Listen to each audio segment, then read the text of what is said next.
When Vince Neil quit Mötley Crüe, the man chosen to replace him was John Corabi. He, at that time, was the singer for a band called The Scream. Nikki Sixx liked their debut album, Let It Scream, even saying so publicly. When Corabi called Sixx to thank him for his kind words, Sixx and Tommy Lee asked Corabi to audition. Corabi got the gig based on the strength of his voice and his abilities as a rhythm guitarist. This new version of the band went into an intense rehearsal process, writing material for a new Mötley Crüe album together as a band, the first time they had ever done this. Previous Mötley Crüe albums were written mostly by Sixx, with occasional contributions from the other three members. Every song on this album was written by the band, except for Poison Apples, which was written by the band and producer Bob Rock. He produced 1989's Dr. Feelgood, which is still Mötley Crüe's most successful record. It made sense to continue that relationship into the next album. The self-titled album was released on March 15, 1994, and it is Mötley Crüe's best record. The album's effectiveness is evident the instant the first track starts. Rock is an incredible producer. He pushes bands beyond their limits and makes them sound absolutely massive. The guitar tone of the album is fantastic, loud and crunchy, but crisp and clear. The drums are huge. Lee's tone and playing are thunderous. The record sounds incredible. I cannot say enough good things about Rock's work here. This opening track features killer riffs and a great guitar solo from Mick Mars. It is a cool and heavy anthem that sets the tone of the album well. This song is based on Corabi's uncle, who is a child molester.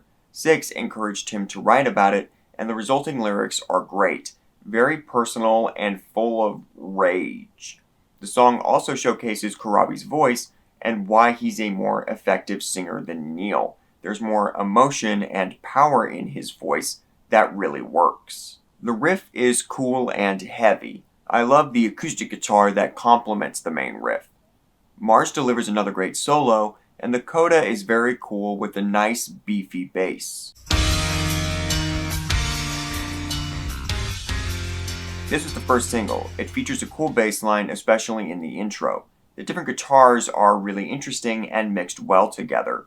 Corabi's ability as a rhythm guitarist allowed the band to write more musically interesting songs. A second guitar player allows more parts on record without Mars having to worry about not being able to replicate it live. And I love Corabi's vocal delivery on this song. This was the second single. The acoustic part is very pretty. I love the progression of the song from acoustic guitars to orchestral strings to heavy electric guitars and then back down. I love the construction of the song. The lyrics are great as well. They're about life passing you by. It's one of Mötley's best songs and features another great solo. I love the acoustic guitar parts. There's some cool stuff there. This is a very sweet and fun song with a catchy chorus. This song is probably the closest to classic Crüe and really should have been a single. It's so much fun with the cool bass line driving the verses. The piano is cool and Mars's solo is great. The lyrics are about the Crüe themselves and they're very good with a great chorus. This song was written during the end of Corabi's second audition. At the end of it, he suggested that they jam, and by the end of the session, they had this song mostly written. It's a solid song with a cool riff and lyrics, but it's my least favorite track on the album.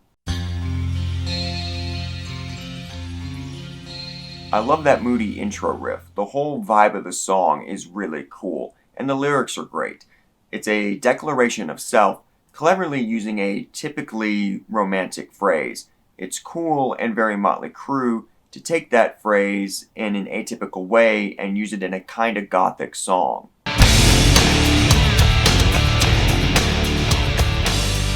This is one of the best songs on the album and one of the Crüe's best. It's a great riff. The contrasting guitar parts throughout are interesting. The verses feature killer rhythm work and a great groove.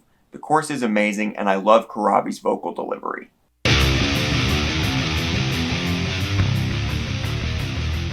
This song is a heavy and fast weed anthem. The riff is amazing, Six's bass playing is really great, and it's just a super heavy, awesome song.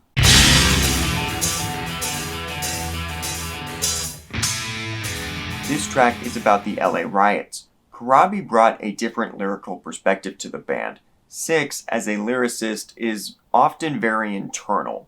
It's about his perspective, how he feels, his lifestyle. And that's great. But something that Crüe has always been good at is commenting on the world around him, and that's reflected in this song.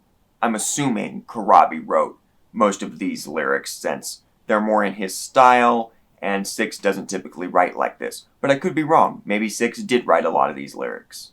Regardless, the lyrics are solid. My favorite line is, "I'm not here to save your world, but mine won't stay the same." The song also features some cool guitar parts, and I like the vibe. The verses are great, and I love the chorus. This is a very pretty song, and I love the lyrics. It's a great way to end the album. The album debuted at number 7 on the Billboard charts and quickly went gold before losing steam. Several factors contributed to the disappointing performance. Obviously, music had changed. Any Mötley Crüe album released in the mid-90s would have had a hard time. It had been a few years since Dr. Feelgood, and hardly any of the hair metal acts had survived the decade change. It's a miracle, and impressive, that the album sold what it did. More importantly, Six caused a fallout with MTV after he stormed out of an interview. The network then refused to play the videos, and Elektra Records put as little effort as possible into supporting the band, reducing their arena tour to clubs before canceling it altogether. The band had to fund things themselves, including the music video for Smoke the Sky. The band fired their manager and Rock and began work on the next album. However, during the process, Elektra pressured the band into rejoining with Neil. They initially entertained the idea of a 5-man crew with Crüe staying on as a rhythm guitarist, but he chose to leave over frustrations in the studio. The reunion album, Generation Swine, debuted at number 4, also quickly going gold, before similarly dropping. It was not the return to form the label, the band, or fans were hoping for. Crüe would sue the band as he felt a lot of the work he did for Generation Swine went uncredited. The self-titled 1994 album is divisive. Some say it's good but shouldn't have had the Mötley Crüe name on it. Others insist that it's terrible, pretty much just because it's not the original 4. But it definitely has its fans. I think it is easily Mötley Crüe's best album. The only one that even comes close is Dr. Feelgood. The production is stellar, the musicianship and songwriting are excellent. The album is great, heavy rock and roll, and I love it.